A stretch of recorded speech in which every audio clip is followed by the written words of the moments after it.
5 sir ఇది. ఇగో రోజు మా 3:30 గంటలకు మధ్యాహ్నం 3:30 గంటలకు బాంబు వేలుస్తారు.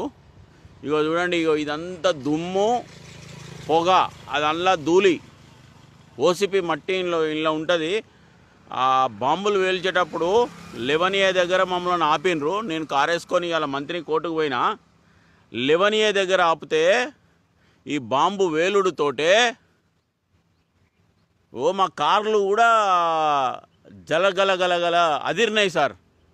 వీళ్ళు ఇంత దుమ్ము ధూళి ఇదంతా మా విఠల్ నగరు, రామ్ మందిర్, గోదావరి ఖని, 5 ఇంక్లైన్ ఈ ఏరియా మొత్తం ఈ పొగ దుమ్ము ఘోరంగా వాసన వస్తుంది సార్.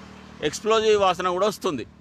ఇంత దారుణంగా మనకు ఎండ ఎందుకు గోదావరి ఖనిలో ఇంతగానం వేడి ఉన్నది అని అంటే, ఇగో ఈ దుమ్మంతా ఇదంతా గాలిలో కలిసి, ఇదంతా పొల్యూషను, ఇదంతా గాలిలో కలిసి మనకు గోదావరి ఖనిలో వేడి, గాలి, శబ్దం అన్నీ కాలుష్యం అయిపోయింది సార్.